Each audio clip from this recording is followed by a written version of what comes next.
Masuk ya? Iya, Bapak. Oh iya.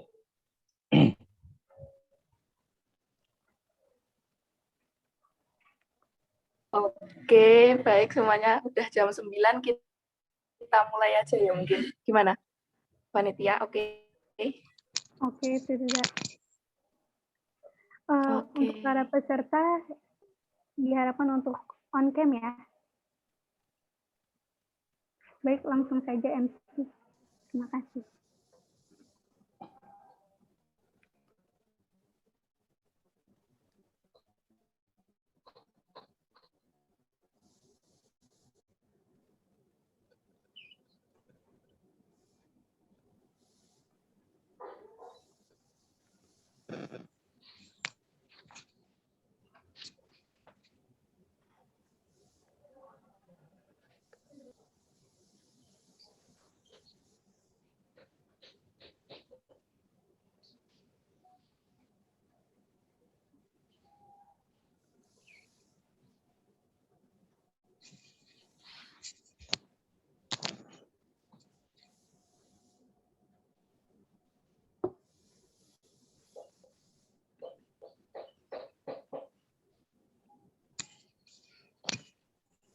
Halo. Halo teman-teman.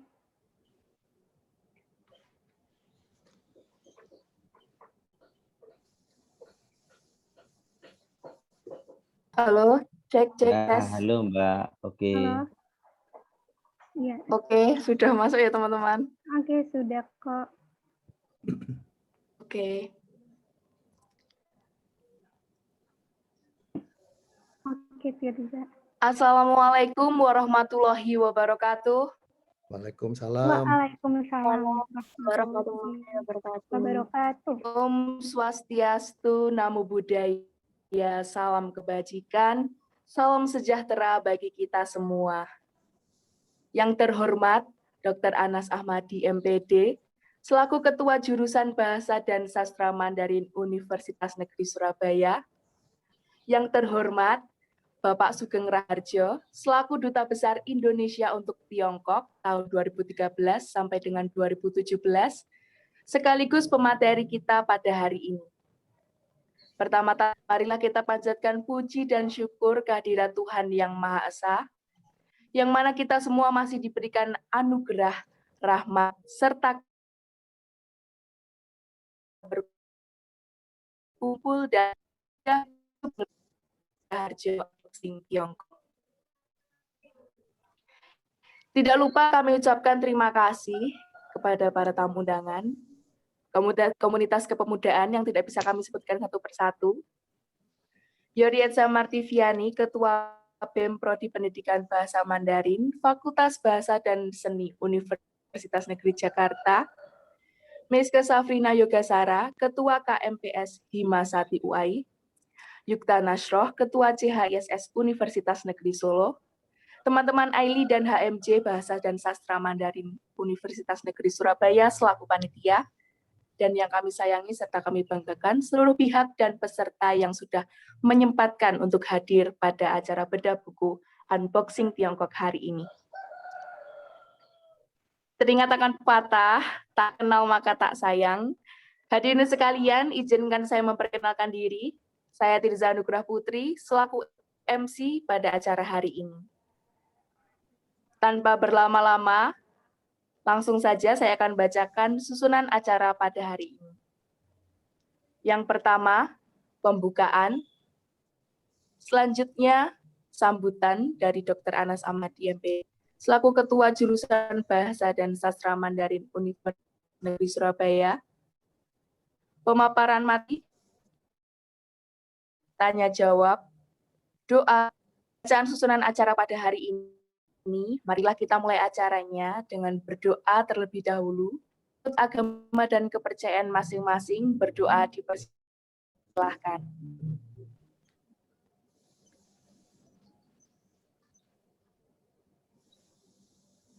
Berdoa selesai. Acara selanjutnya, sambutan sepatah dua patah kata dari Ketua Jurusan Bahasa dan Sastra Mandarin Universitas Negeri Surabaya, kepada Bapak Anas. Waktu dipersilahkan. Baik, terima kasih. Assalamualaikum warahmatullahi wabarakatuh. Waalaikumsalam warahmatullahi wabarakatuh. Selamat pagi semua. Selamat pagi, Pak.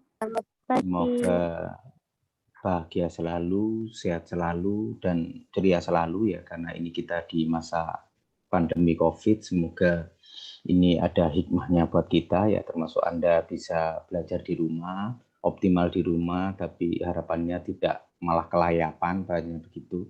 Tapi juga dosennya juga harapannya begitu.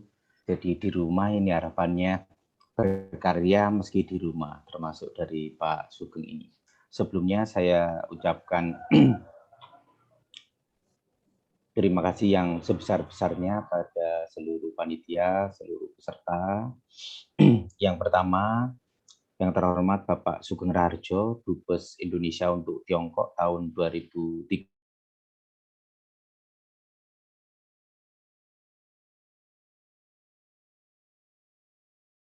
Motivator untuk mahasiswa kami, untuk mahasiswa di seluruh Indonesia, terutama jurusan Bahasa dan Sastra Mandarin. Terima kasih juga yang sebesar-besarnya dan setulusnya pada Pak Sugeng Raharjo yang telah termotivasi, terinspirasi untuk memberikan motivasi untuk kami semua, terutama untuk menulis buku, memberikan inspirasi berkaitan dengan Tiongkok. Dan saya juga mengucapkan terima kasih yang tulus karena sudah dapat hadiah. Nah, ini dapat hadiah ini kan sebenarnya sungkan. Nah, ini bukunya Pak Sugeng tebal sekali dan wajib dibaca untuk jurusan Mandarin. Nanti kalau pas mata kuliah saya berarti nanti minimal meresum buku ini wajib.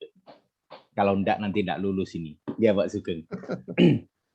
Nah, yang kedua, terima kasih juga pada AILI Indonesia yang mensponsori, yang menguatkan tim kegiatan ini. Yang ketiga, HMJ jurusan Bahasa dan Sastra Mandarin, ada Mas Rizky, Mas Ali, Mbak Sundus, dan teman-teman sekalian. Yang keempat, panitia ya, terima kasih yang sudah siang malam bekerja agar acara ini optimal. Kelima, dosen Bahasa dan Sastra Mandarin, yang kelihatan ini ada Pak Zainal, Bu Tiffany, Mas Farhan, Bu Cici, dan yang lain mungkin, dan yang lainnya. Terima kasih atas kehadirannya. Ini kami kebetulan ada kegiatan asesor RPL untuk mahasiswa Mandarin se-Indonesia, jadi nanti mohon izin jika kurang optimal. Yang terakhir, peserta bedah buku Unboxing Tiongkok. Ini jujur judulnya ketika tadi sore saya heran kok ada buku datang, padahal saya tidak pesan, terus saya buka, waduh, ini Unboxing Tiongkok. Terus setelah itu saya baca sampai pukul 1 pagi tadi, ada satu hal utama dari pengalaman individual beliau ya. Jadi saya juga sepakat bahwa ketika kita tidak mengabadikan tulisan kita, nanti kita itu kalau sudah mati tidak ada ceritanya. Karena itu zaman dulu itu prasasti pakai batu ditulis. Mula Warman, zamannya Sriwijaya. Tapi sekarang mari mengabadikan diri kita melalui tulisan kita, termasuk dari Pak Sugeng Raharjo ini, Unboxing. Satu hal utama yang saya kutip adalah bagaimana cara kita sukses, bagaimana cara Tiongkok sukses. Itu hanya ada 3 hal utama, 3 S. S3 itu, speed, smart, solidity. Jadi kalau Anda dapat tugas, misalnya seminggu tolong dikerjakan. Jangan ditawar, loh Pak, kami repot 2 minggu ya, jangan. Pak, seminggu. Kalau bisa 3 hari Pak, kami kumpulkan. Gaya Cina. Tapi mahasiswa kalau Indonesia, tugasnya seminggu ya, Pak, enggak 3 hari. Pak. Itu pasti yang bilang langsung dibully teman satu kelas. Jadi Indonesia itu kadang kalau ada mahasiswa yang aktif, misalnya semua bolos, ayo bolos ya, oke sepakat. Tapi kalau ayo kita kuliah, walau sok pinter, sok pengen jadi dosen. Jadi mentalitas kita mungkin yang kurang optimal untuk speed. Yang pertama. Yang kedua, smart. Ya, ketika masa pandemi seperti ini bukan letang-letang, bukan tidur-tidur, tapi Anda malah berselancar cari buku, ikut seminar. Nah, nanti akan kelihatan yang ikut seminar banyak diisi pena, tolong diisi isi penanya. Siapa yang ikut seminar banyak nanti akan dapat hadiah dari FBS ya, hadiahnya sertifikat terbaik dari jumlah si pena itu tadi, termasuk kegiatan ini, alhamdulillah. Itu smart. Jadi dalam waktu yang mepet, dalam waktu yang kurang oke, kita tetap berusaha optimal. Ada kegiatan seperti ini dan yang lain, termasuk harapannya nanti ada seminar untuk mahasiswa itu untuk mengoptimalkan. Yang ketiga, solidity. Ini yang dari Pak Sugeng. solidaritas, kolaboratif, kerjasama. Ini yang penting, kita tidak mampu berdiri sendiri. Dan itu yang saya kutip dari Pak Sugeng juga, bahwa kalau pengen lari, ya sendiri, kata orang Cina begitu. Tapi kalau pengen berjalan, mari kita bersama-sama. Mari kita berkolaborasi untuk menuju kesuksesan. Begitu. Itu yang bisa saya petik dari buku Pak Sugeng beberapa ya. Tapi menarik, wajib dibaca untuk Anda supaya tahu gimana sih Indonesia dan Cina. Sebenarnya sama Indonesia dan Cina itu. Sama-sama penduduknya banyak. Mentalitasnya juga sama-sama kuat. Cuma ada beberapa hal yang dicatat oleh Pak Sugeng itu masalah korupsinya. Cina juga memang dulu nomor 1, tapi sekarang turun. Indonesia juga, nah ini kan. Kalau bicara korupsi itu kan masalah mentalitas ya, sulit sekali. Tapi mari kita benahi mulai dari awal, termasuk untuk saya pribadi. Baik, tanpa berpanjang lebar kali tinggi, itu dari saya. Selamat menikmati jamuan acara asupan gizi yang lihat, padat, bergizi dari Pak Sugeng. Mohon dinikmati secara optimal, secara oke. Saya ucapkan terima kasih yang tulus pada Pak Sugeng sebagai materi, sebagai pembicara, dan sebagai seorang motivator untuk mahasiswa kami. Mohon mahasiswa kami ini dikawal, dibimbing, diajak kerjasama. Matur nuwun sangat. Itu dari saya, Naik Sampan dengan Sang Kekasih. Cukup sekian dan terima kasih. Wassalamualaikum warahmatullahi wabarakatuh. Saya kembalikan pada moderator. Baik, terima kasih Bapak Anas Ahmadi. Bagaimana MC? Ini langsung ke saya atau? Baik, langsung saja dari saya. Assalamualaikum warahmatullahi wabarakatuh. Waalaikumsalam warahmatullahi wabarakatuh.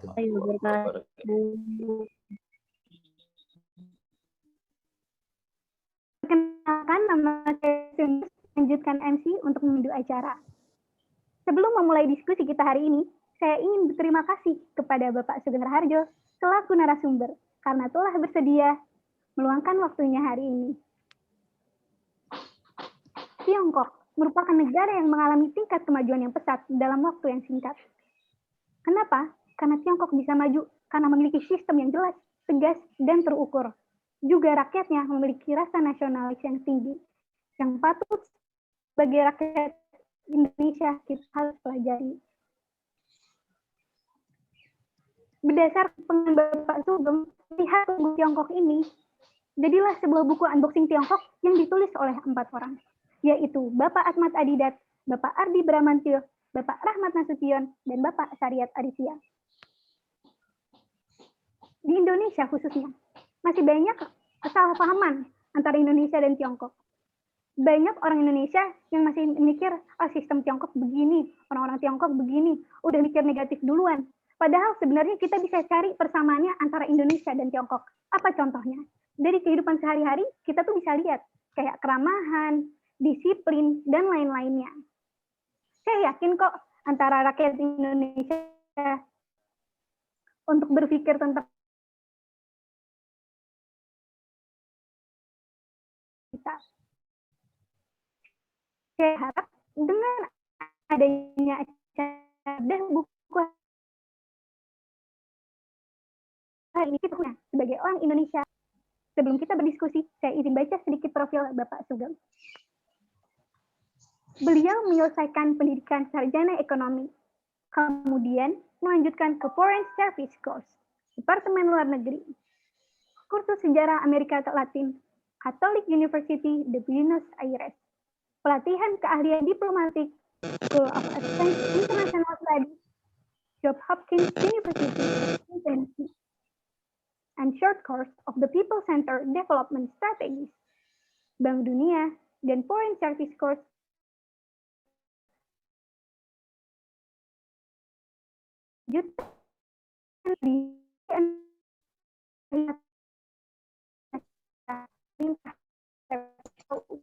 sekali Pak Sugeng. Beliau sebelumnya merupakan Duta Besar Republik Indonesia. Rakyat Tiongkok merangkap Mongolia sejak Maret 2014 sampai dengan akhir 2017. Selain pernah menjabat sebagai Inspektur Jenderal Departemen Luar Negeri, sekarang disebut Kementerian Luar Negeri. Sejak 2010 sampai 2014, beliau juga pernah memegang banyak jabatan penting di Departemen Luar Negeri, melalui penugasan di Indonesia maupun di luar negeri.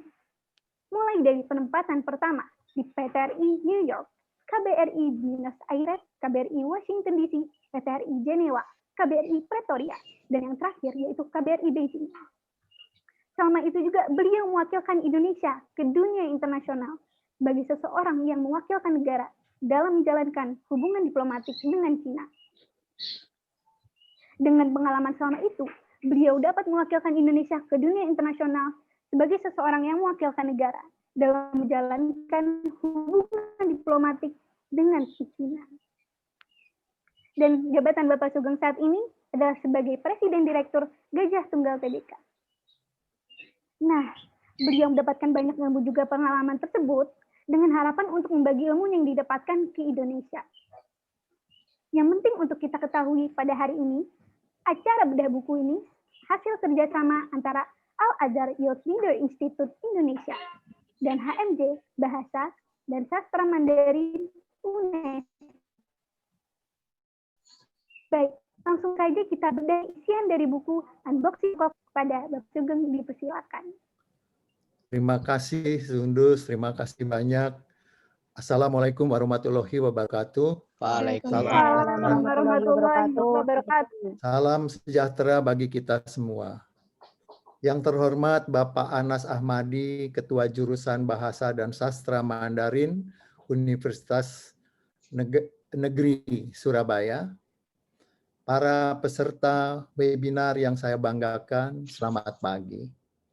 Pertama-tama saya mengucapkan terima kasih atas kesempatan yang telah diberikan oleh Universitas Negeri Surabaya, juga atas gagasan dari Aili untuk membedah buku unboxing Tiongkok hari ini.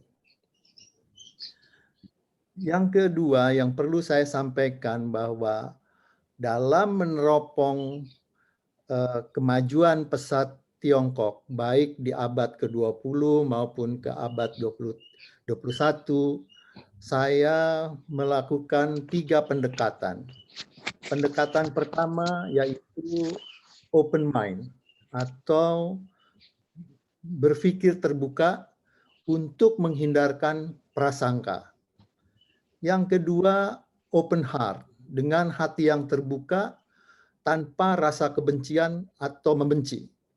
Dan yang ketiga, open will, yaitu satu tekad yang terbuka untuk mempelajari setiap kemajuan agar dapat dijadikan bahan perbandingan bagi kita semua.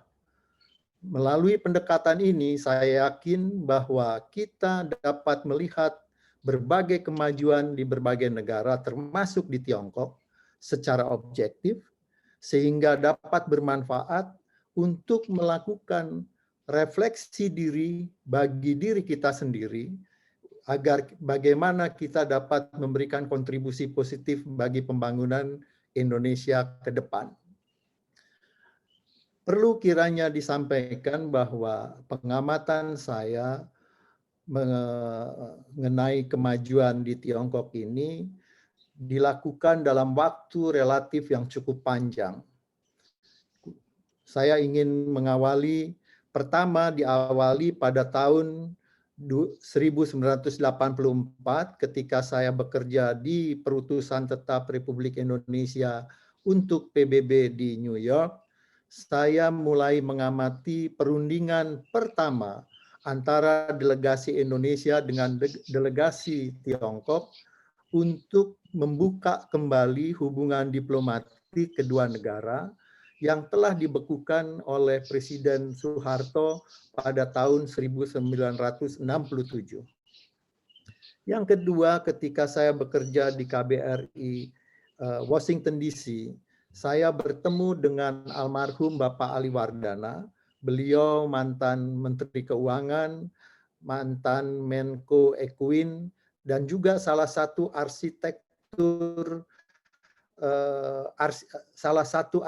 pembangunan Indonesia di era Orde Baru, dan beliau menyaksikan bagaimana kecepatan pembangunan di Tiongkok, dan beliau berkata kepada saya bahwa beliau memprediksi bahwa Tiongkok akan menjadi kekuatan ekonomi terbesar dunia pada abad ke-21.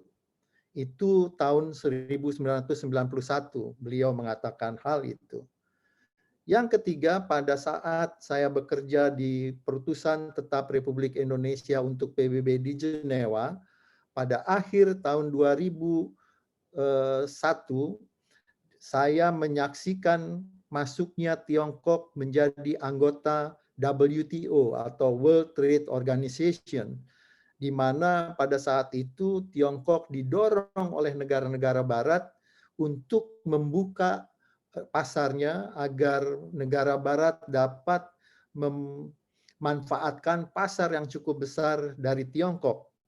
Namun dalam kenyataannya, barang-barang produksi Tiongkok mendominasi di pasar negara-negara Barat sejak saat itu hingga saat ini. Yang keempat, pada tahun 2002, saat saya menjadi Direktur Mitra Bicara ASEAN, saya bertanggung jawab untuk dialog ASEAN-China, dan untuk pertama kalinya saya berkunjung ke Tiongkok, yaitu ke Beijing dan Xi'an. Terakhir, pada saat saya menjadi Duta Besar Republik Indonesia untuk Republik Rakyat Tiongkok pada periode 2014-2017, saya berkesempatan untuk melakukan berbagai kunjungan ke berbagai provinsi, khususnya ya provinsi-provinsi yang jarang dikunjungi oleh masyarakat Indonesia seperti Qinghai, Tibet, dan Xinjiang. Saya banyak mempelajari beberapa hal di 3 provinsi ini. Berdasarkan pengamatan yang panjang, serta kecenderungan dunia yang mengamati terus kemajuan di Tiongkok pada abad ke-21 ini, maka saya menulis buku yang berjudul Unboxing Tiongkok, yang pada dasarnya menjelaskan secara terbuka perkembangan Tiongkok mulai proklamasi hingga saat ini.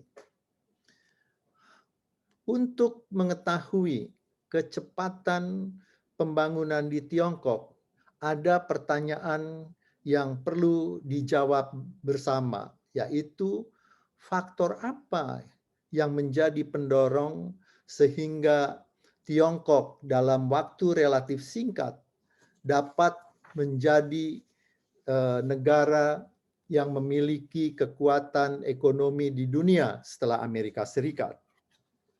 Menjawab pertanyaan ini, saya akan menggunakan alat analisa Astagatra yang selama ini selalu digunakan oleh Lemhanas atau Lembaga Ketahanan Nasional, yaitu aspek alamiah dan aspek sosial. Dari pengamatan saya, tiga hal yang perlu diamati dengan baik. Pertama, aspek alamiah, yaitu faktor yang melekat pada masyarakat Tiongkok, terutama berkaitan dengan sikap dan perilaku. Kalau lihat sikap alamiah, ada 2 hal yang sangat penting yang perlu kita ketahui, yaitu pertama, prinsip kemandirian dalam melakukan pembangunan dengan melalui pendekatan pengembangan nilai-nilai dan keunggulan kearifan lokal. Ini yang menurut saya yang menjadi keunggulan dari Tiongkok. Yang kedua, sikap dan perilaku masyarakat Tiongkok memiliki ciri disiplin, komitmen, memiliki etos kerja, sederhana, serta mempunyai kemampuan yang cukup tinggi dalam setiap pekerjaan yang mereka kerjakan. Ini 2 hal aspek alamiah yang menyangkut sikap dan perilaku dari masyarakat Tiongkok. Yang kedua, mengenai aspek sosial, saya melihat dari 2 sisi. Pertama adalah faktor perencanaan pembangunan yang selalu berkesinambungan. Dalam hal ini, perencanaan pembangunan jangka pendek, jangka menengah, dan jangka panjang saling terkait dan dilaksanakan secara berkesinambungan. Kedua adalah faktor stabilitas ekonomi dan politik dalam negeri. Dari ketiga faktor tersebut, terdapat fakta-fakta yang perlu diketahui bersama sebagai bukti yang menjadi faktor penentu dari percepatan pembangunan segala bidang di Tiongkok. Pertama, berkaitan dengan sikap dan perilaku, terdapat tiga fakta yang perlu kita ketahui bersama. Pertama adalah sikap dan perilaku yang baik diturunkan dari generasi ke generasi, di mana hal ini jarang terjadi di dunia. Sikap dan perilaku seperti disiplin, komitmen, etos kerja, tanggung jawab, dan kesederhanaan diajarkan turun-temurun dalam keluarga, dalam masyarakat, dan dalam sekolah. Dan itu dilakukan secara berkesinambungan. Hal ini diambil dari ajaran Konghucu yang telah menjadi norma tradisional yang secara berkelanjutan diajarkan dalam pembentukan karakter baik di keluarga maupun sekolah-sekolah hingga saat ini. Yang kedua, dalam mengambil keputusan di banyak negara selalu diawali dari gagasan pimpinan, misalnya presiden atau perdana menteri. Namun di Tiongkok, nilai-nilai seperti melayani rakyat, reformasi, dan keterbukaan merupakan kesepakatan rakyat Tiongkok yang dilakukan secara konsisten secara bertahun-tahun. Hal ini menjadi landasan untuk membangun masyarakat yang beradab secara berkelanjutan. Yang ketiga, tenaga kerja dengan kemampuan yang tinggi. Di Tiongkok, generasi muda dijadikan tulang punggung negara, khususnya dalam pembangunan industri seperti pengembangan energi nuklir, kedirgantaraan, kereta api cepat, mobil listrik, komputer, dan lain sebagainya. Usia tenaga kerja yang terlibat dalam pembangunan industri tersebut rata-rata 39,4 tahun atau masih relatif cukup muda, dan pada umumnya lulusan dari universitas ternama di seluruh dunia. Mengenai penjelasan sikap dan perilaku masyarakat Tiongkok dapat diikuti dalam bab 1 yang mengulas perkembangan Tiongkok dari proklamasi hingga saat ini, kemudian dijelaskan lebih lanjut secara komprehensif pada bab 2 tentang spiritualisme dan model manajemen pembangunan yang dijalankan di Tiongkok.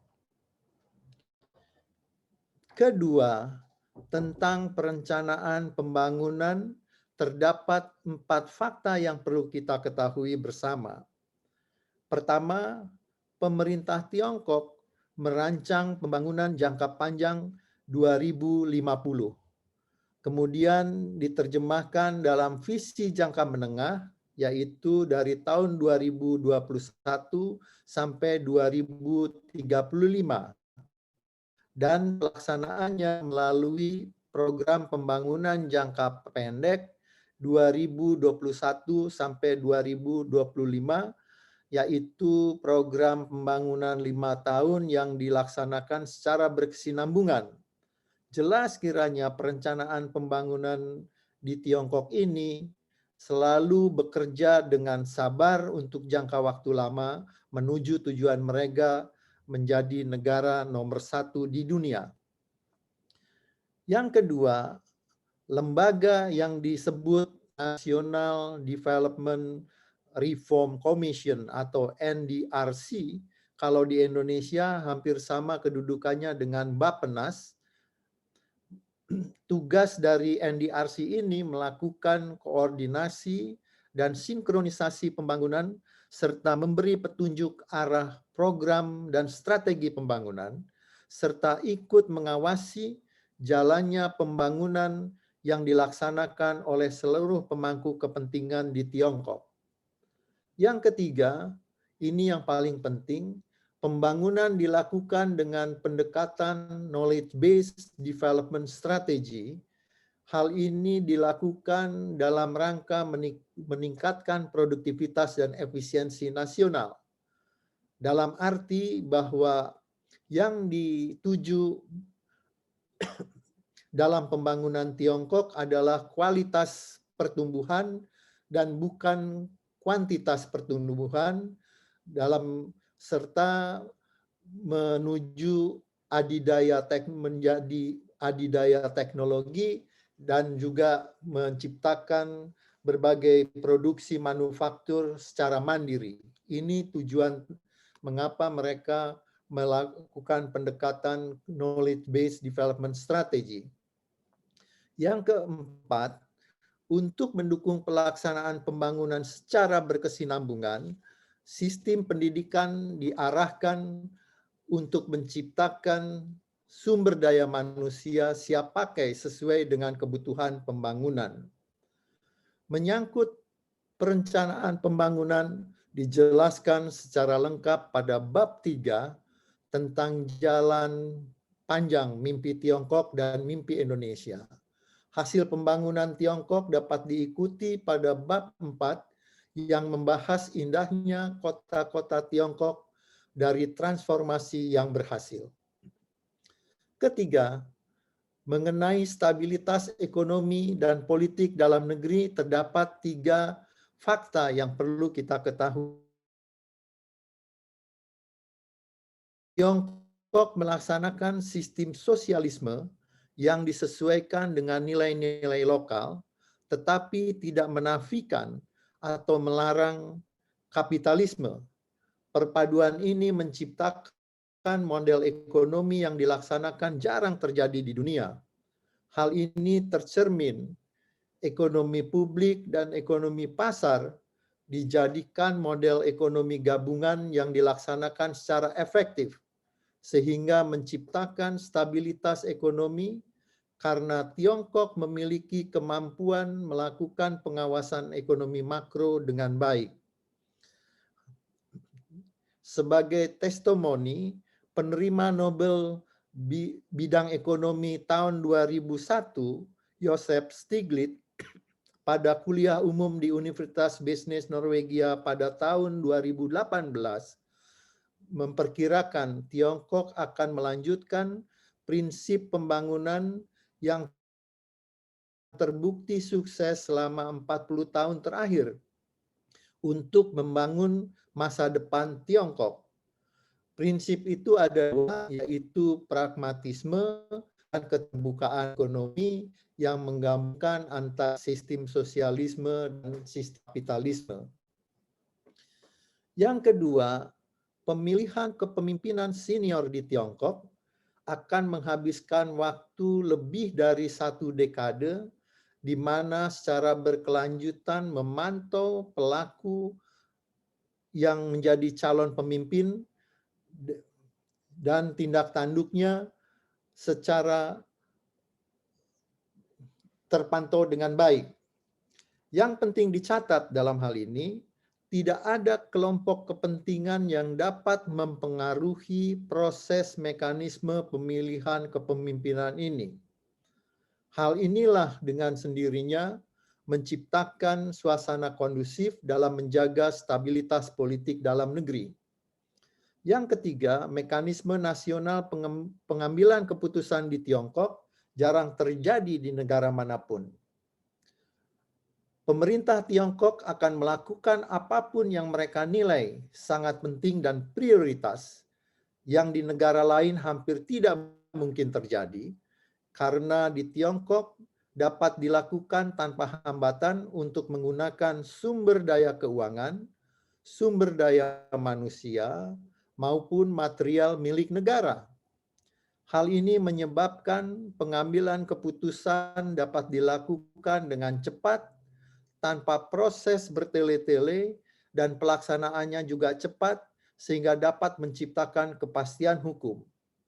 Keberhasilan Tiongkok menjaga stabilitas dalam negeri dapat diikuti dalam bab 5 yang membahas secara panjang lebar mengenai 4 pilar keberhasilan Tiongkok.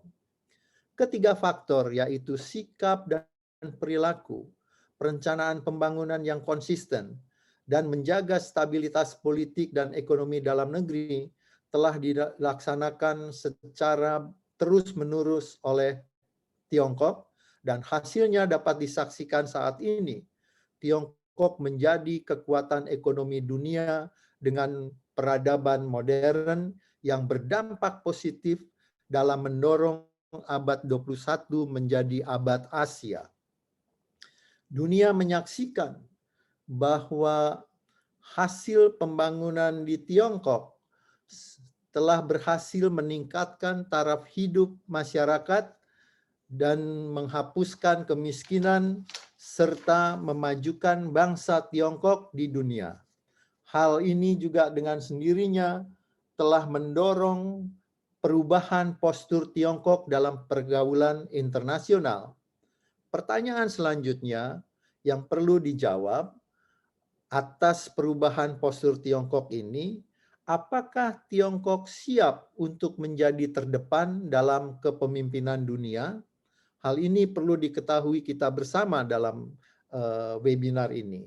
Menjawab pertanyaan ini, saya berpendapat bahwa Tiongkok sedang mempersiapkan diri untuk menjadi pemimpin dunia. Hal ini dapat diamati dari 5 indikator. Pertama, teknologi. Tiongkok merupakan negara kedua setelah Amerika Serikat yang dapat mengirimkan satelit Tianwen-1 untuk menurunkan kendaraan darat bernama Zhurong yang berarti God of Fire telah mendarat di planet Mars pada tanggal 15 Mei 2001. Kemudian meluncurkan ruang angkasa Shenzhou 12 pada tanggal Juni 2000 membawa 3 orang astronot Tiongkok yang akan tinggal serta melakukan eksperimen di stasiun ruang angkasa Tiangong selama 3 bulan. Hanya yang dapat mengeksplorasi. Tiongkok merupakan negara yang dapat mengungguli Amerika Serikat di bidang information technology atau IT. Hal ini tercermin dari kemampuan Tiongkok arus informasi dari luar negeri. Komputer di Shenzhen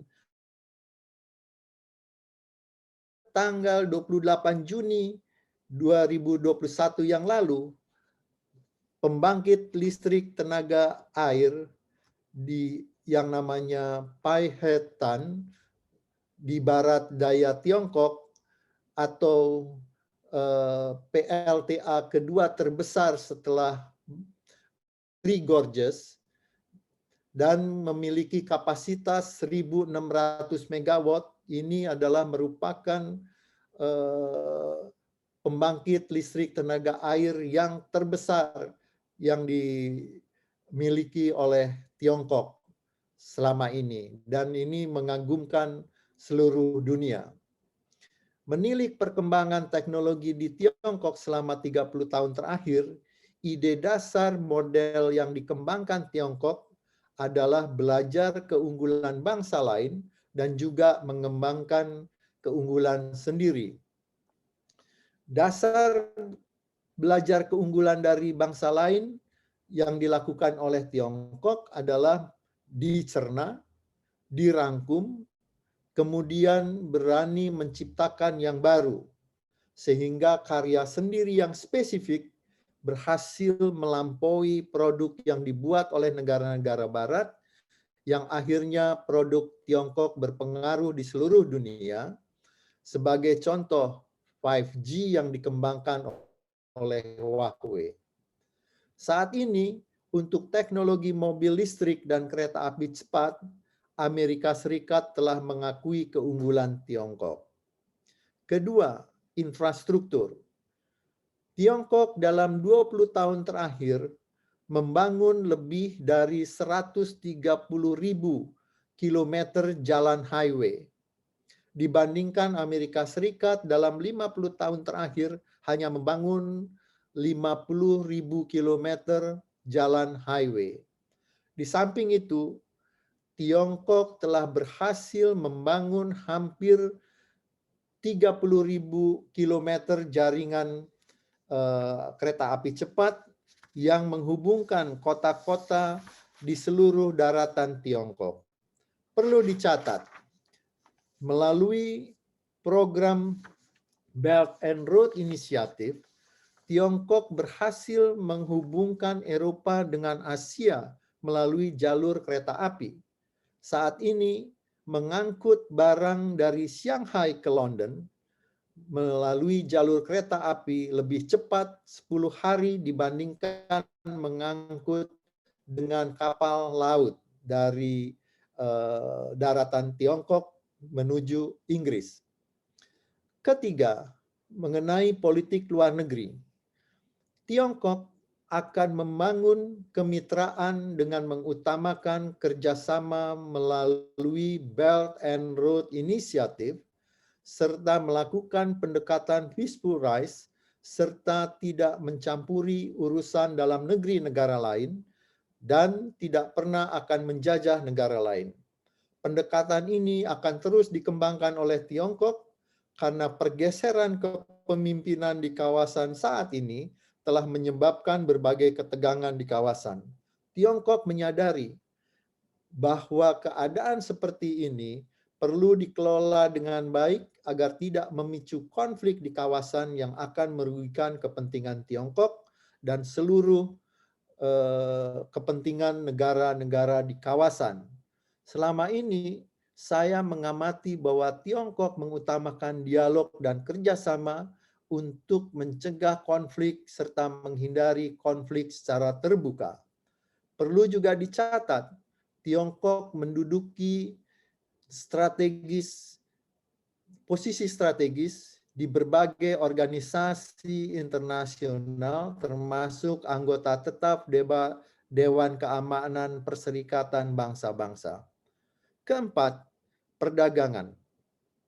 Tiongkok selalu memiliki surplus perdagangan yang sangat besar setiap tahunnya. Sebagai catatan, pada tahun 2017 tercatat ekspor Tiongkok ke seluruh dunia sebesar 2,1 triliun US dollar dan impor dari seluruh dunia mencapai kurang lebih 1,6 triliun US dollar sehingga memiliki surplus perdagangan kurang lebih 500 miliar US dollar. Dalam kaitan ini, Amerika Serikat memiliki minus perdagangan yang sangat besar dengan Tiongkok. Hal ini pula yang memicu terjadinya perang dagang antara Amerika Serikat dan Tiongkok pada tahun 2018. Kelima, militer. Saat ini Tiongkok memiliki kekuatan militer ketiga di dunia setelah Amerika Serikat dan Rusia. Tiongkok memiliki kemampuan militer yang sangat baik seperti Blue Water Navy, memiliki kapal induk modern, dan memiliki kapal selam tenaga nuklir, peluru kendali antar benua, pesawat tempur modern, peluru kendali dengan hulu ledak nuklir, serta didukung dengan kemampuan memproduksi alat-alat sistem pertahanan dan keamanan dengan kualitas terbaik. Tiongkok juga merupakan bagian dari kelompok negara-negara bersenjata nuklir. Perubahan postur Tiongkok dalam bidang ekonomi, politik luar negeri, dan militer telah membuat abad ke-21 menjadi abad Asia. Perkembangan ini telah berpengaruh terhadap perimbangan kekuatan di kawasan dan juga mempengaruhi geopolitik, geoekonomi, geostrategi, dan juga arsitektur kerjasama regional dan global yang akan berubah ke depan. Seluruh penjelasan yang telah disampaikan dalam penjelasan ini dapat diikuti pada bab 6 mengenai perang dagang Amerika Serikat versus Tiongkok dan implikasinya terhadap Tiongkok serta Indonesia. Bab terakhir adalah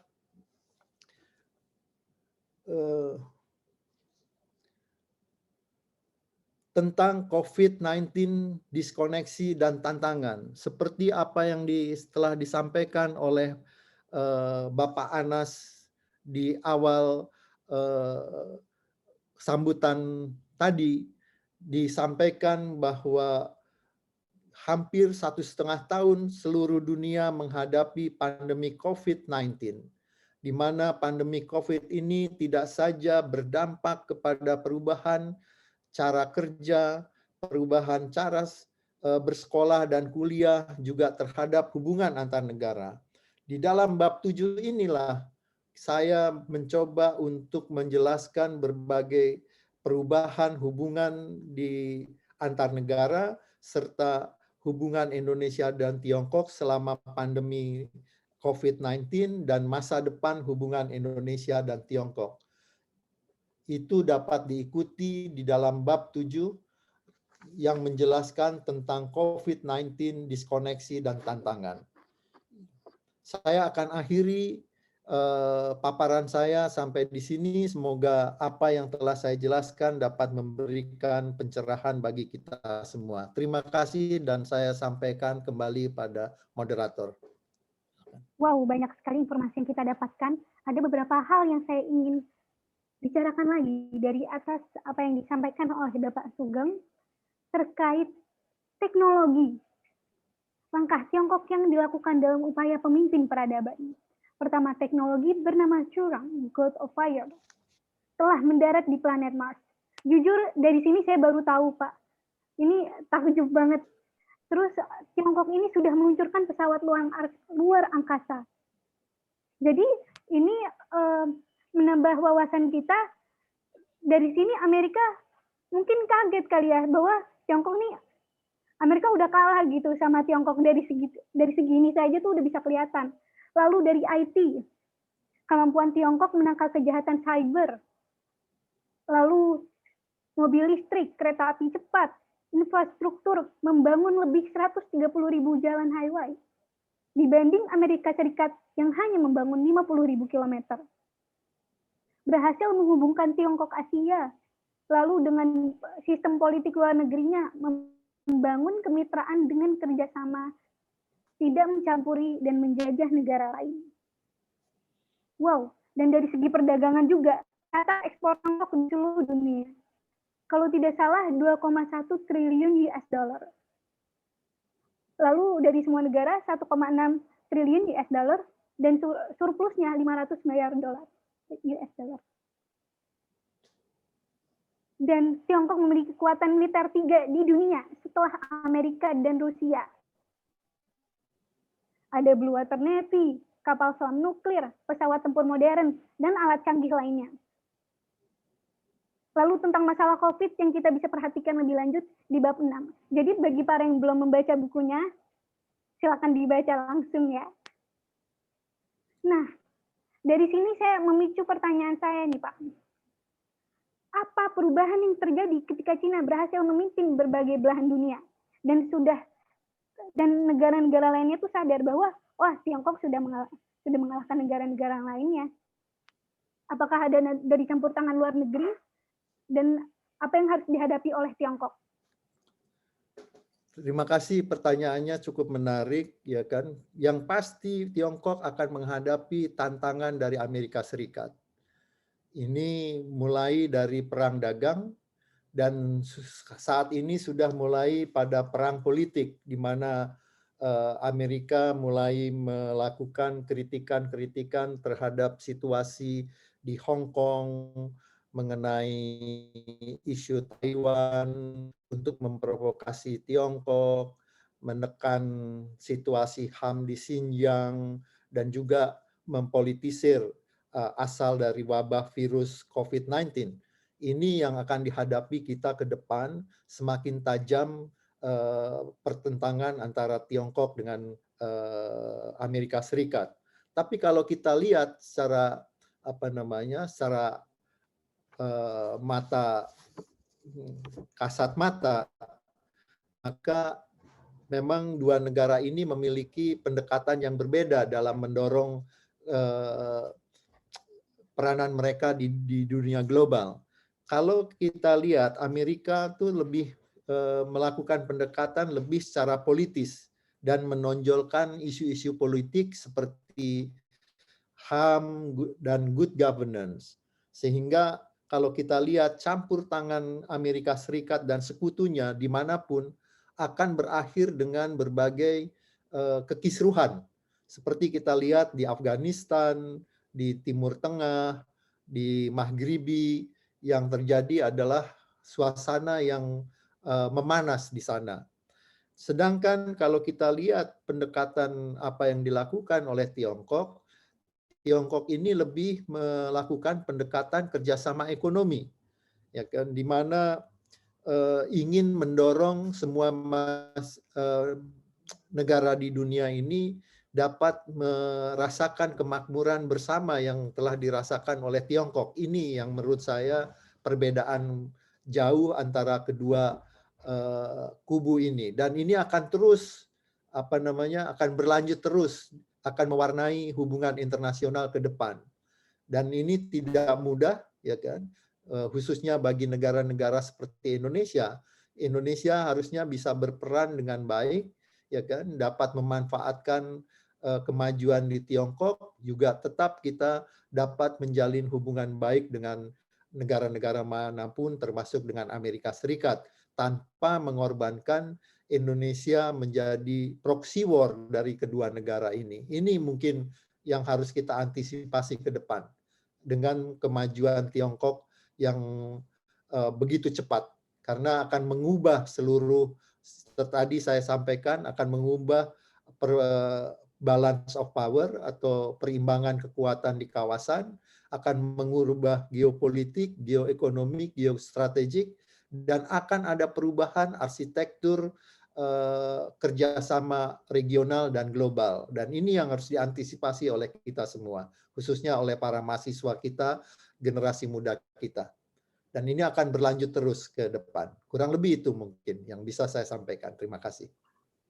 Wow, jadi Tiongkok ini dia sudah bisa dibilang berarti Tiongkok sudah mempersiapkan ketika pada tahun 2050 yang saya baca dari buku Unboxing Tiongkok itu, ketika sudah bisa dibilang Tiongkok itu negara maju, pemimpin dari negara-negara lainnya, dia sudah mempersiapkan semua tantangan itu dari Amerika, yaitu bisa dibilang sedikit lebih ke musuhnya gitu. Amerika menganggap Tiongkok musuhnya gitu yang saya ketahui. Nah, apakah akan terkena dampak ke Indonesia, Pak Sugeng? Dan dampak itu, apakah ada dampak positif maupun negatif yang bisa kita pelajari dari perlawanan mereka gitu? Dan Tiongkok apakah bisa melakukan sesuatu ke negeri kita juga, atau malah sebaliknya membangun Indonesia lebih baik? Terima kasih. Ya, kalau menurut saya Indonesia pada saat ini memerlukan, ya kan, teknologi, memerlukan kapital untuk membangun negara kita, ya kan. Yang kita saksikan apa yang dilakukan oleh Tiongkok dalam membangun sumber mineral kita, membangun smelter yang ada di Sulawesi, itu sudah dalam waktu 7 tahun Indonesia telah menjadi negara yang dapat menghasilkan stainless steel kedua terbesar di dunia. Ini yang saya lihat bahwa hal inilah yang harus dimanfaatkan keberadaan Tiongkok dan kemajuan Tiongkok untuk memajukan negara kita menjadi negara yang mandiri di dalam memproduksi berbagai produksi yang kita nantinya mempunyai keunggulan. Nikel kita nantinya akan menjadi sumber pembuatan baterai lithium untuk mobil listrik ke depan, sehingga kita juga berperan dalam mainstream industri yang green depan dengan ikut menjadi production change dari mobil listrik. Ini yang harusnya kita kembangkan hubungan kita dengan Tiongkok ke depan, ya kan. Dan kita juga bisa melihat perbandingannya dengan Freeport. Freeport yang sudah 60 hampir 70 tahun yang dikelola oleh perusahaan Amerika untuk membuat smelter pun belum sampai saat ini. Ya kan, dan meninggalkan berbagai masalah lingkungan, ya kan. Nah, di sini perbedaannya yang bisa kita lihat, ya kan. Kita tidak yang harus kita antisipasi itu kita harus dapat memanfaatkan keunggulan Tiongkok untuk kemajuan pembangunan kita tanpa harus mengorbankan hubungan kita juga hubungan baik kita dengan berbagai negara termasuk Amerika. Itu yang harus dijaga. Itu kurang lebih. Wow, terima kasih Bapak Sugeng atas penjelasannya. Sebenarnya masih banyak pertanyaan lainnya dari saya, tetapi karena penonton lainnya pasti banyak pertanyaan juga, jadi saya persilakan kepada para peserta untuk bertanya. Bisa raise hand ya, atau mungkin bisa ditulis di kolom chat untuk pertanyaannya.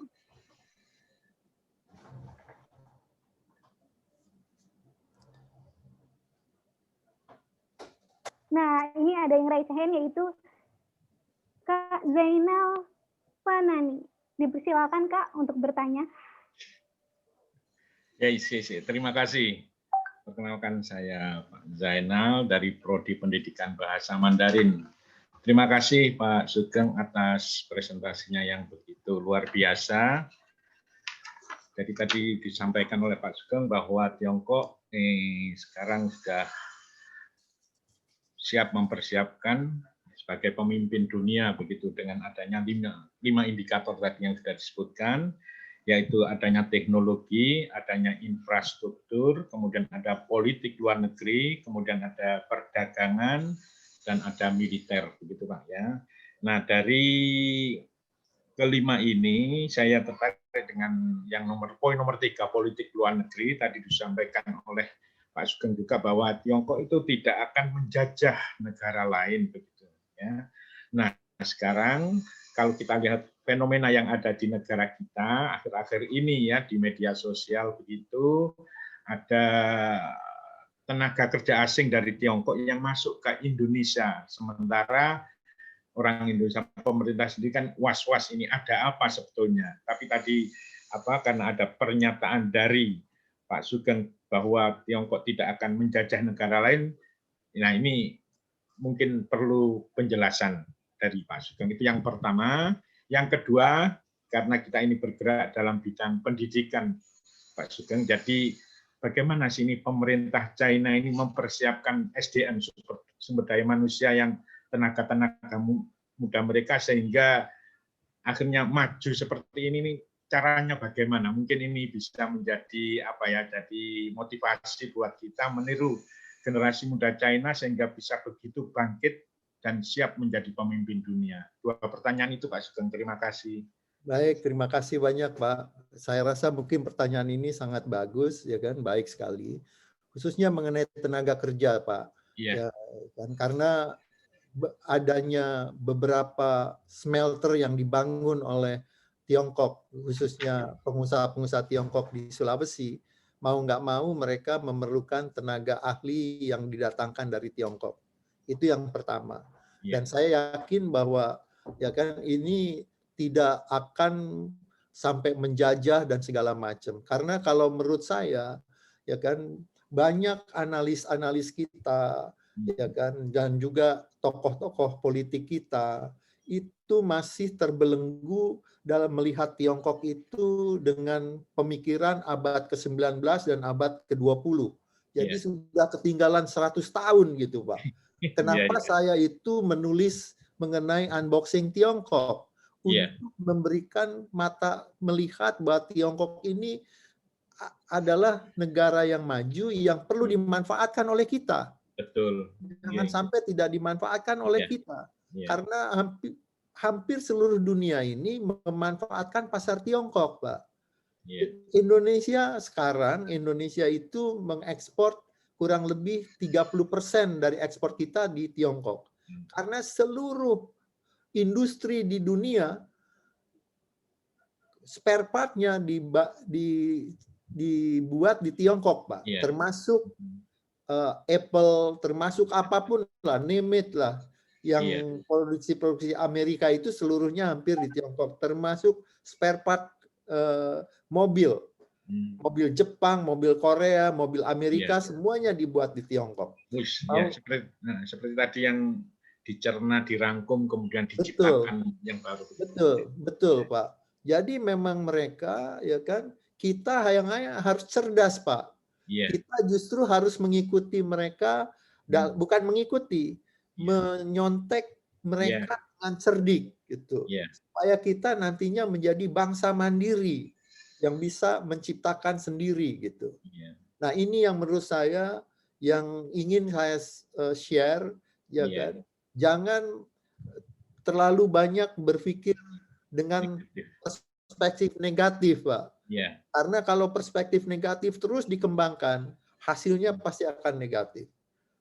Dan kita kalau perspektif kita positif dan kita mempunyai harapan, kita punya kemauan, pasti kita akan bisa kita lakukan. Kurang lebih itu ya, Pak, yang pertanyaan pertama. Pertanyaan kedua, saya masih ingat, Pak, waktu saya ditempatkan tahun 1984 di New York, itu teman-teman saya ikut kuliah waktu itu di New York University dan juga di Columbia University, ya, short course gitu, Pak. Itu teman-teman saya itu dari mainland China, Pak. Belajar sama-sama di New York. Itu dikirim oleh negaranya hampir kurang lebih 2 juta orang yang belajar di Amerika, belajar di Australia, dan semua dibayarin oleh pemerintah dan harus kembali ke negaranya. Dan itu yang mereka bangun, Pak. Sumber daya manusia itulah yang mereka bangun. Bahkan sekarang di China, universitas di China itu bisa bersaing dengan universitas di Amerika. Sehingga guru-guru besar universitas di MIT atau di Harvard, di Cornell, semua mengajar di ini, Pak, di mana di China, seperti di Tsinghua, di Beijing University, di Shanghai, ya, di universitas-universitas terkenal semualah, Pak. Dan hampir 20 atau 30 universitas yang ada di Tiongkok ini sejajar mutunya dengan universitas yang ada di seluruh dunia. Ini yang menurut saya memang mereka memberikan perhatian kepada pendidikan yang lebih besar, dan saya harapkan Indonesia pun demikian, gitu, Pak, untuk meningkatkan kemampuan kita. Dan banyak kita sayangkan waktu zamannya Presiden Pak Habibie, banyak kita mengirim tenaga generasi muda kita untuk belajar di luar negeri, tapi begitu selesai mereka bekerja di luar, Pak. Bekerja di Boeing, bekerja di Airbus, dan segala macam, tidak mengembangkan industri di dalam negeri. Itu yang kita sayangkan. Bahkan sekarang pun generasi muda kita yang bekerja, yang sekolah di Tiongkok di bidang kedokteran, untuk praktek di Indonesia pun sulit, Pak. Nah, sekarang mereka lebih banyak bekerja di Malaysia dan bekerja di Singapura. Bayangkan, Singapura dan Malaysia tidak menginvest sepeser pun terhadap dokter-dokter ini. Tapi akhirnya mereka memanfaatkan tenaga ini karena di Indonesia mereka dihalangi oleh ID. Bayangkan setiap tahun yang lulus jadi dokter itu 400-500 orang, Pak. Itu dimanfaatkan oleh Singapura dan oleh Malaysia. Coba bayangkan. Harusnya mereka kalau datang pada saat ini, kita tidak akan kekurangan dokter, Pak, di Indonesia kalau kita bisa open mind, open heart, open will. Jangan merasa bahwa harus kayak begini, harus kayak begini. Harus diciptakan satu sistem, ekosistem, untuk bisa menarik semua generasi muda yang belajar di luar negeri datang kembali ke tanah air untuk membangun negaranya, gitu. Ini yang dilakukan oleh Tiongkok, Pak. Ini mungkin jawaban yang kedua. Terima kasih, Pak Sugeng. Sama-sama. Terima kasih, moderator. Baik, terima kasih Bapak Zainal dan Bapak Sugeng. Baik, langsung saja, apakah ada pertanyaan lainnya yang bisa langsung ditujukan? Ayo, silakan mahasiswa. Ada Nah, ini Sundus. saya bacakan dari Lulu Duroto Maga. Assalamualaikum, saya Lulu Duroto Maga dari jurusan Pendidikan Sejarah Universitas Sultan Ageng Tirtayasa, Banten. Bagaimana korelasi jalur sutra pada masa dahulu dengan jalur sutra yang dicanangkan oleh Tiongkok dengan melihat keterdampakan itu sendiri? Terima kasih. Baik, terima kasih ya kan. Untuk Lulu, saya punya dari Universitas Sultan Ageng Tirtayasa, mungkin kenal dengan Ustadz Sukron, itu juga ahli dalam beberapa hal berkaitan dengan Tiongkok. Dan saya akan jawab ya kan apa yang ditanyakan oleh Lulu mengenai Silk Road atau Jalan Sutra yang beribu-ribu tahun yang lalu dengan saat ini. Memang ada korelasinya di dalam konsep di mana China menghubungkan beberapa titik ya kan yang dulu dilalui jalur ya kan, di mana sekarang sudah ada koridor ekonomi yang dikembangkan China melalui jalur sutra ya kan. Keterhubungannya di situ seperti hubungan China dengan Eropa melalui Asia Tengah ada itu, dan terus sekarang juga ada yang ke Timur Tengah, ada yang ke Iran, ada yang ke Afghanistan dan Pakistan, dan juga ada yang melalui jalur laut, yaitu menghubungkan China dengan Pasifik dan Lautan Hindia. Dan inilah apa yang diinginkan oleh China melalui Belt and Road inisiatifnya ini. Diharapkan kemakmuran di China itu dapat menular ke negara-negara yang dilalui oleh jalur sutra ini. Ini yang dan dampaknya ya kan kemakmuran itu sendiri, seperti China telah membentuk satu bank yaitu bank infrastruktur di Asia ya kan, yang untuk memberikan berbagai bantuan pada negara-negara yang ingin membuka jalur sutra ya kan, untuk membangun infrastruktur mereka. Ini yang dilakukan oleh China ya kan, dan kita harapkan melalui jalur sutra ini kita dapat berdampak positif lah terhadap pengurangan kemiskinan dan pembangunan ekonomi di berbagai negara termasuk di Indonesia. Di Indonesia mungkin yang terkenal adalah proyek kereta api cepat Bandung-Jakarta. Dan ini kalau ini sudah berhasil dijalankan dan berjalan, ini akan membawa budaya baru, yaitu budaya disiplin yang tinggi untuk bisa menggunakan kereta api cepat ini, menumpang dan menggunakan tepat waktu dan segala macam. Ini yang menurut saya akan membuat kita akan jauh lebih disiplin lagi ke depan. Mungkin ini dampaknya sangat positif ya kan, dan banyak mungkin hal-hal yang disoroti oleh berbagai negara ya kan, khususnya Amerika yang kurang setuju dengan Belt and Road inisiatifnya Tiongkok dan selalu mendengung-dengungkan mengenai berbagai hal-hal yang negatif ya kan terhadap apa yang berkaitan dengan jalan sutra yang sedang dikembangkan oleh Tiongkok saat ini. Dan menurut saya ya kan kita harus selalu berpikir positif sehingga kita dapat memanfaatkan jalur sutra Tiongkok ini untuk kemajuan kita sendiri, yaitu kemajuan Indonesia. Kurang lebih itu. Oh, baik. Baik, Bapak. Terima kasih atas jawabannya. Ada pertanyaan selanjutnya. Assalamualaikum Pak. Perkenalkan, nama saya Latifah dari UAI. Pertanyaannya adalah, Pak, bagaimana perbedaan mahasiswa Cina dan Indonesia? Bagaimana komparasinya dalam kesiapan menghadapi persaingan global? Apakah SDM para mahasiswa Indonesia kompatibel di atas mereka?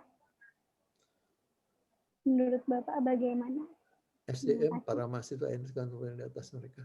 Oh, kalau menurut saya kita harus jauh lebih giat lagi untuk bisa mencapai sama dengan tingkat mereka. Ini sebagai ilustrasi lah, ya kan.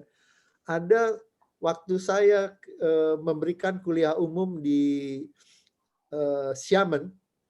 Xiamen itu ada Universitas Xiamen di sana yang akan memisahkan antara mahasiswa Tiongkok dan mahasiswa asing, ya kan? Saya tahun 2015 menyampaikan kuliah umum di sana, itu masih berjalan akan dipisahkan. Waktu tahun 2017, waktu belum dipisahkan, yang namanya perpustakaan itu penuh dengan mahasiswa Tiongkok yang belajar di situ. Ya kan? Setelah dipisahkan, ini sebagai ilustrasi, ya kan? Dipisahkan antara mahasiswa Tiongkok dengan mahasiswa asing, termasuk ada mahasiswa Indonesia, yang nama perpustakaan itu kosong melompong, nggak ada satupun orang yang belajar di situ. Jadi itu komparasinya di situ saja, bahwa mahasiswa Tiongkok itu betul-betul serius di dalam mereka meniti masa depannya gitu, dengan belajar, karena mereka bersaing dengan kurang lebih 700 juta orang untuk bisa menjadi seseorang gitu. Nah, di Indonesia kalau mau kita lebih dari Tiongkok harus kerja keras. Saya setuju dengan pertanyaan ini, kita harus kerja keras sehingga kita memiliki SDM yang jauh lebih baik dibandingkan mereka, tapi harus kerja keras. Tidak bisa kerja business as usual, ya kan? Nggak bisa, harus betul-betul kita seperti ini. Kalau kita mau bertanding main bola atau bertanding olahraga, musuh kita juara, kita ingin mengalahkan si musuh kita supaya lawan kita kalah. Kita kan harus mempunyai skill yang jauh lebih tinggi dari lawan kita untuk mengalahkan ini. Nah, ibarat itulah yang saya ingin gambarkan untuk bisa menciptakan sumber daya manusia yang baik, harus datang tidak hanya dari universitas, tapi juga yang penting adalah datang dari diri kita sendiri untuk menjadi manusia yang unggul. Ini yang paling penting menurut saya. Itu kurang lebih, Sundus. Baik. Mudah-mudahan menjawab pertanyaannya Latifah. Ya. Berarti peluang untuk rakyat Indonesia itu lebih cerdas dalam menghadapi situasi apapun itu ada, dan bahkan bisa lebih daripada yang lain, ya Pak? Iya. Saya rasa apa yang mahasiswa Indonesia tuh kreatif semua. Betul. Cuma tinggal menambah disiplin, menambah etos kerja, dan jangan mudah menyerah. Dan selalu melihat kegagalan adalah kunci kesuksesan yang tertunda gitu. Jangan mudah menyerah. Jalan terus. Kita pasti bisa. Iya, kita pasti bisa. Baik, terima kasih Pak. Terima kasih Langsung Pak. saja di pertanyaan sebelumnya. Terima kasih. Bagaimana dari Lukman Hadi Wibowo? Bagaimana cara Tiongkok untuk mengembangkan pada aspek kewirausahaan yang bisa diterapkan pada mahasiswa Indonesia? Nah, ini hebatnya ya, saya berkunjung ke Tsinghua University. Di Tsinghua University itu ada program inkubasi, khususnya untuk IT, ya kan? Mahasiswa-mahasiswa yang ingin jadi entrepreneur atau ingin jadi wirausaha itu dididik oleh universitas dan diawasi oleh universitas dan difasilitasi oleh universitas, sehingga nantinya produk yang dikembangkan oleh si mahasiswa ini bisa masuk di dalam pasar dan mencarikan mitra dengan hal yang dengan pengusaha-pengusaha besar lainnya. Ini mungkin contoh yang baik yang bisa dikembangkan di Indonesia, ya kan, untuk bisa mendorong mahasiswa kita punya jiwa wirausaha yang tangguh gitu. Ini yang menurut saya ya kan banyak sih modul-modul yang bisa dipelajari ya kan di Tiongkok yang bisa nantinya diterapkan juga di Indonesia gitu. Kurang lebih itulah. Baik, terima kasih. Lanjut saja ke pertanyaan selanjutnya dari Kak Kevin yang tadi sudah raise hand. Silakan Kak Kevin. Ya, terima kasih Sundus. Selamat pagi Pak Sugeng, Pak Zainal dan teman-teman sekalian. Iya, pagi. Jadi saya ada beberapa pertanyaan Pak.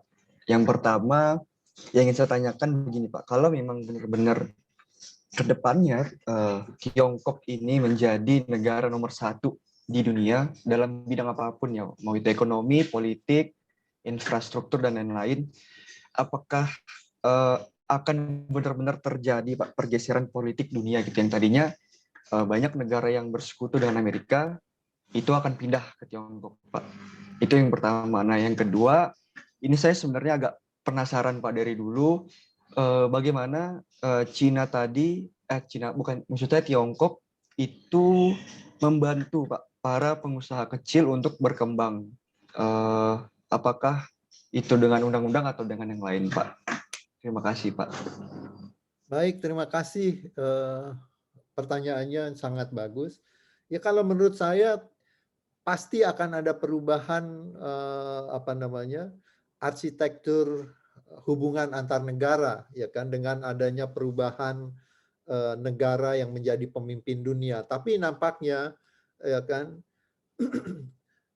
nampaknya Tiongkok akan tetap mencoba untuk menjalin kerjasama dengan Amerika dengan baik gitu, karena saling membutuhkan antara Amerika dan Tiongkok, ya kan? Karena kalau tidak nanti masuk lagi ke perang dingin, ya kan? Dan apakah akan terjadi perubahan? Saya rasa tidak akan terjadi perubahan dari Amerika ke ini secara drastis, ya kan? Karena setiap negara tidak ingin negaranya menjadi proksi kedua negara, ya kan, proxy war dari kedua negara beradu di dalam dalam setiap negara itu sendiri, ya kan. Dan ini yang harus dihindarkan oleh kita, ya kan.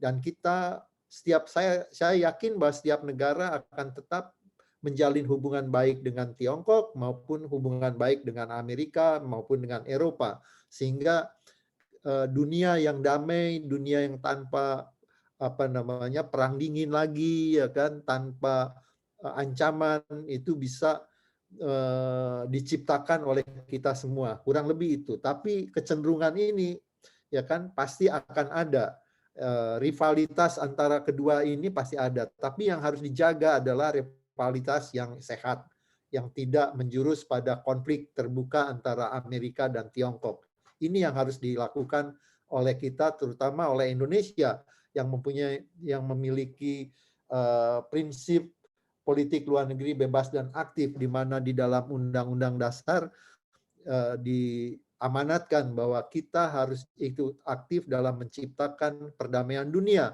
Dan saya yakin bahwa setiap negara pun memiliki pemikiran yang sama dengan Indonesia, ya kan? Dan kita hindarkan satu kompetisi yang tidak sehat sehingga nantinya akan merugikan semua negara di dunia, ya kan? Kecenderungan mengenai satu dan yang lain adalah pasti akan ini, ya kan? Dan tadi yang kedua tuh Tiongkok membantu apa namanya? Tiongkok itu membela Pak usaha swasta dan BUMN-nya juga. Iya Pak. Ya. Yang sebetulnya Tiongkok itu yang tadi saya katakan bahwa di Tiongkok itu menggunakan dua sistem, ya kan, sistem sosialisme yang dikembangkan berdasarkan nilai-nilai lokal itu masih tetap dihargai, tapi juga tidak melarang sistem kapitalisme, persaingan antar perusahaan. Jadi semua dilindungi oleh negara. Ya kan, yang namanya perusahaan itu dilindungi oleh negara supaya terjadi persaingan yang sehat, tidak mematikan yang besar, tidak mematikan yang kecil, dan yang kecil tidak merugikan yang besar. Ini yang terjadi sehingga semua sektor bisnis bisa berjalan dengan baik. Dan ini yang menurut saya perlu kita, sebetulnya hampir sama lah dengan Indonesia, cuman di Indonesia mungkin hal ini terlalu banyak peraturan sehingga peraturan itu terlupakan gitu.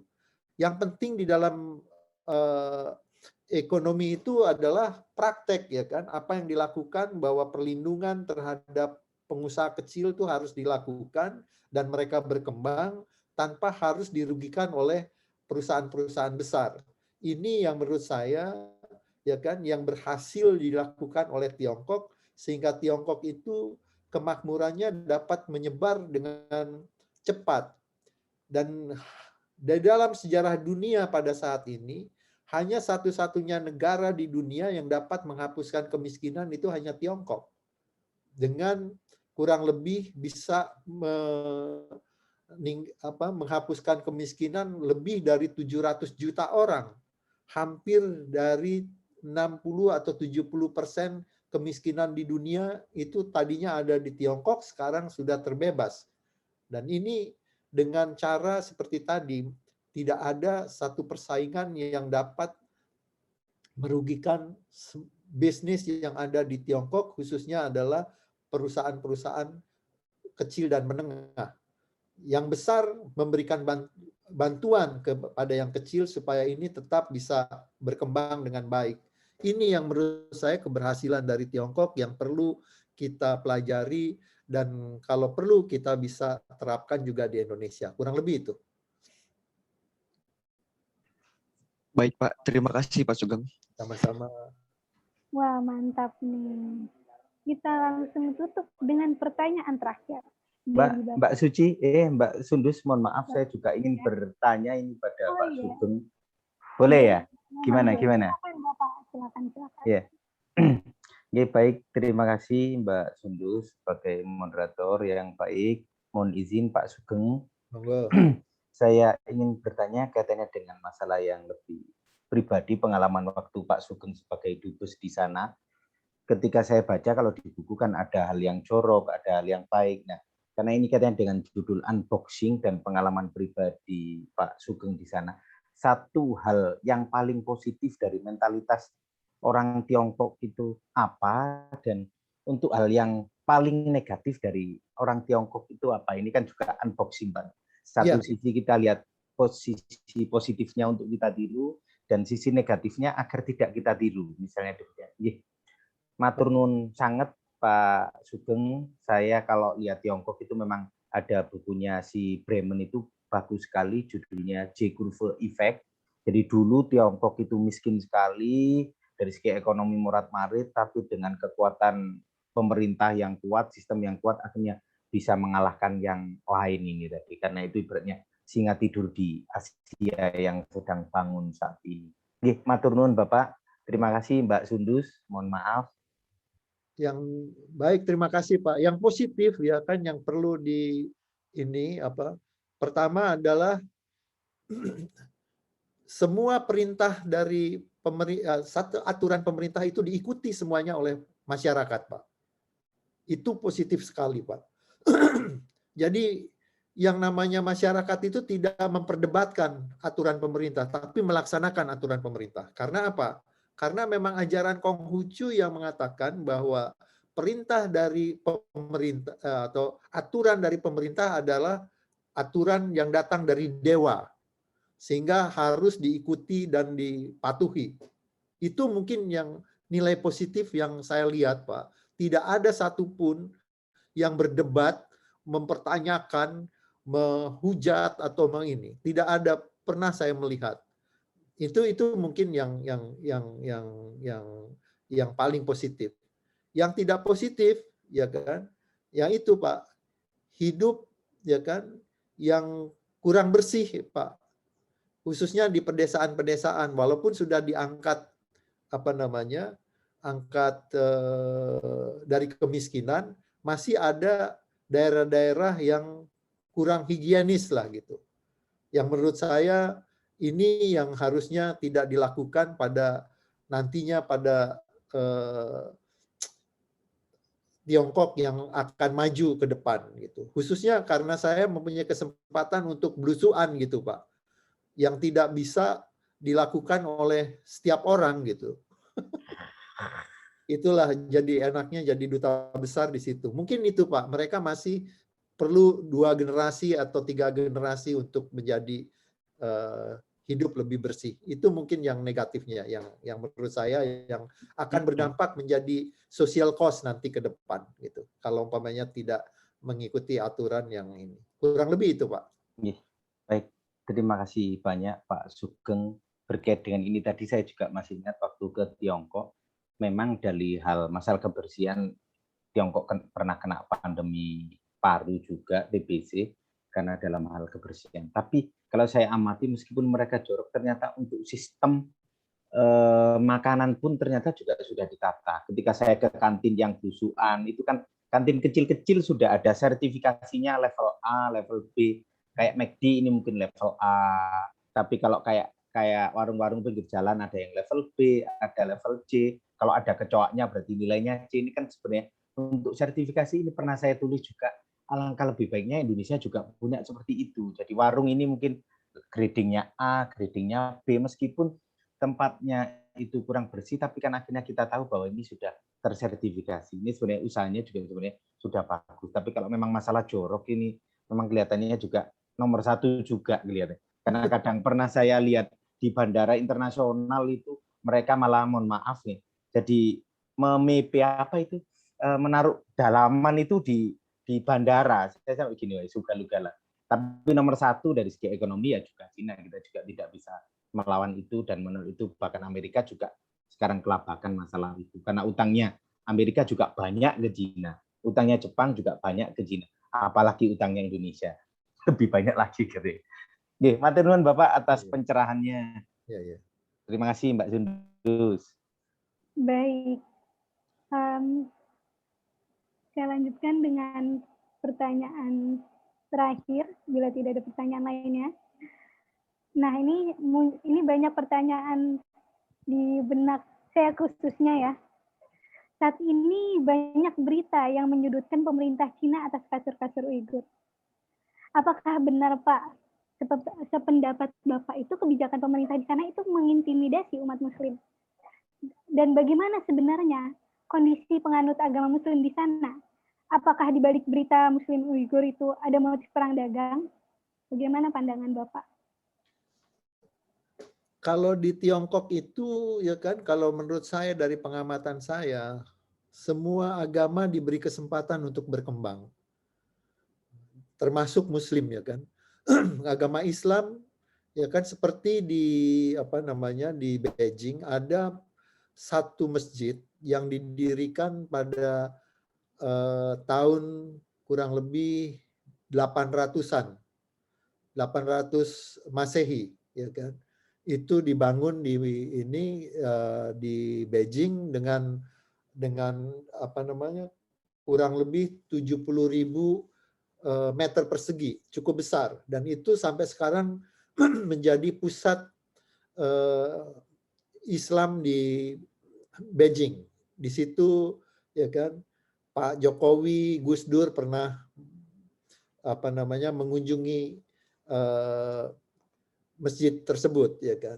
Apalagi di Qinghai itu kurang lebih hampir 50% penduduknya beragama Muslim, di mana mereka setiap Jumat, kalau sholat Jumat itu seluruh kota tuh hampir tutup dan semuanya sholat Jumat. Saya sendiri heran gitu, apakah benar ini negara komunis atau negara ateis? Karena mereka diberi kesempatan untuk berkembang.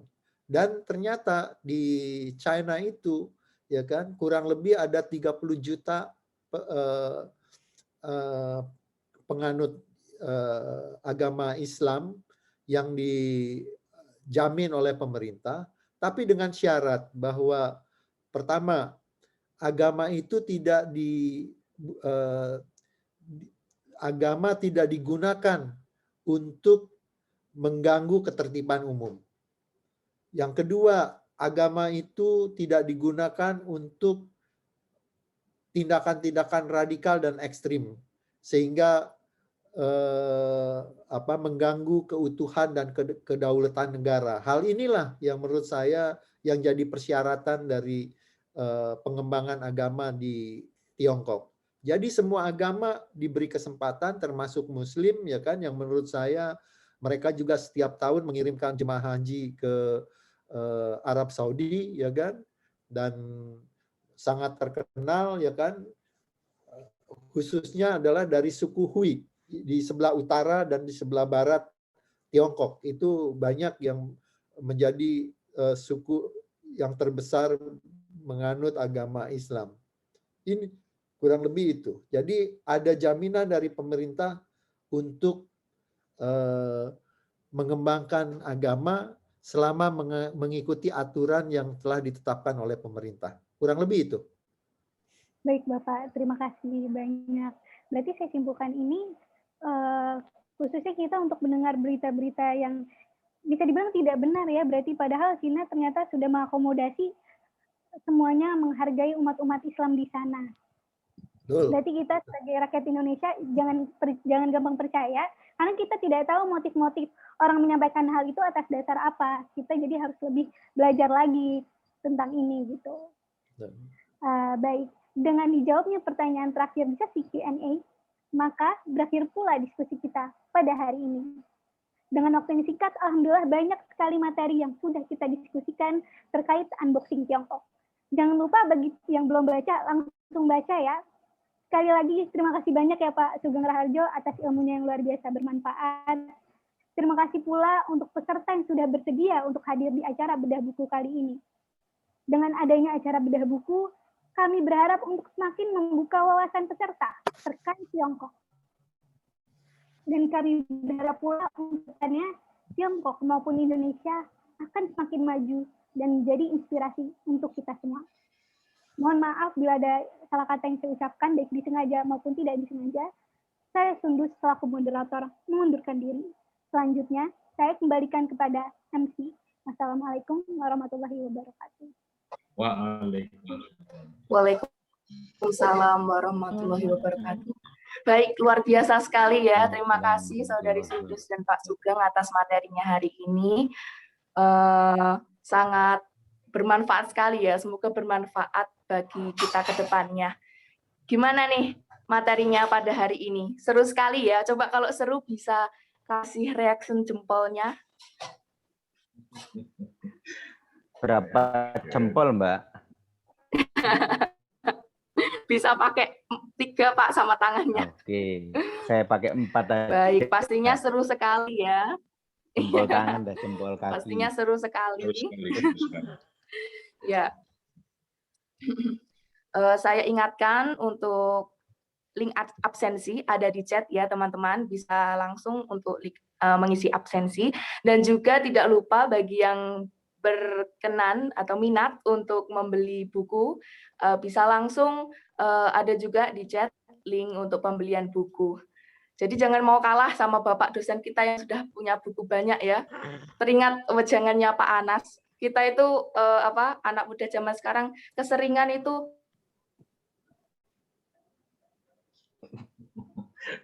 putus sih, Mbak. Iya. Iya. Keseringan putus sih kelihatan. Langsung putus. Alhamdulillah kita sudah bisa mengambil banyak pelajaran di sini untuk kedepannya. Semoga hubungan Indonesia dan Tiongkok menjadi lebih baik. Apakah ada closing statement dari Saudari Tirza? Masih nge-lag gitu, Pak, karena sinyalnya rendah. Baik, izinkan saya untuk langsung menutup acaranya ya. Siap. Mas, doa dulu. Oh iya, Tirzanya udah kembali, silakan Tirza. Iya. Oke. Tidak terasa ya, kita sudah di penghujung acara. Sebelum itu kita tidak lupa untuk berdoa dulu. Pembacaan doa yang akan dibacakan oleh Saudara Hadi Jabar, kepadanya waktu dipersilahkan. Oke. Assalamualaikum warahmatullahi wabarakatuh. Selamat pagi semuanya. Waalaikumsalam. Salam. terima kasih MC yang telah memberikan saya izin untuk doa. Mohon izin hadirin semuanya, saya ingin memimpin pembacaan doa pada pagi hari ini.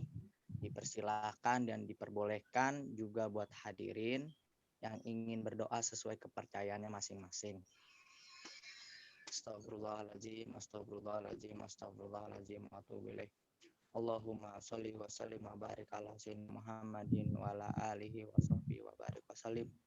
Salatan tunjina biha min jamil ahwal wal afat wa taqdirana biha jamil hajat wa tutahhir.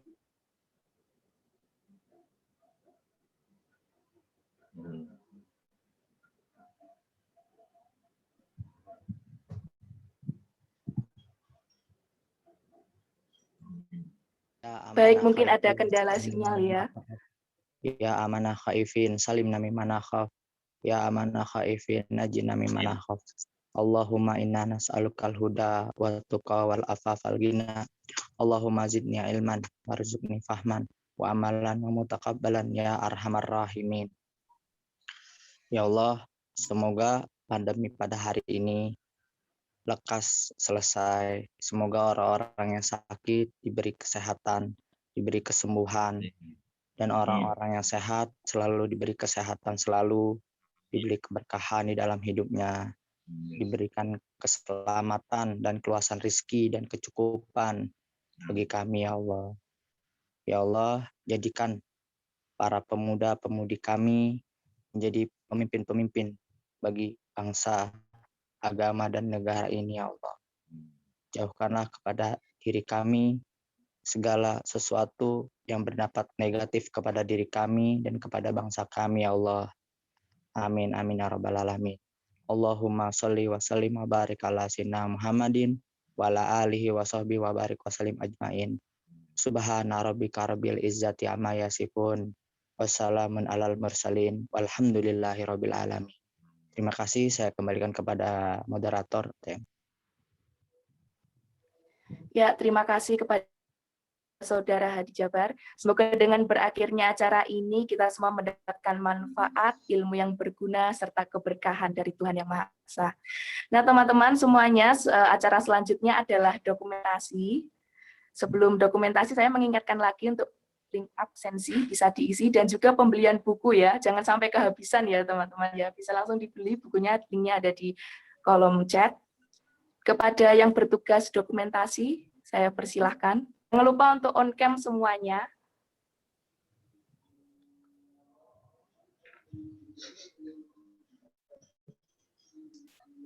Baik, akan saya hitung untuk slide pertama, tetap senyum ya. 1, 2, 3. Slide kedua, tetap senyum ya teman-teman. 1, 2, 3. Untuk slide ketiga, 1, 2, 3.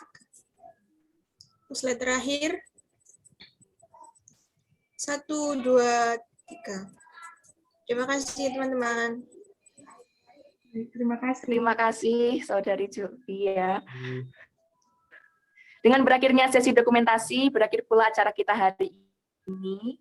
Kami mengucapkan banyak terima kasih kepada semuanya yang sudah menyempatkan untuk hadir dan berpartisipasi. Terima kasih Pak Sugeng atas materinya hari ini. Terima kasih semuanya. Saya selaku MC, mohon maaf bila ada tutur kata yang salah, karena manusia tidak luput dari namanya kesalahan. Saya Tirza, mohon undur diri. Wassalamualaikum warahmatullahi wabarakatuh. Waalaikumsalam warahmatullahi wabarakatuh. Terima kasih.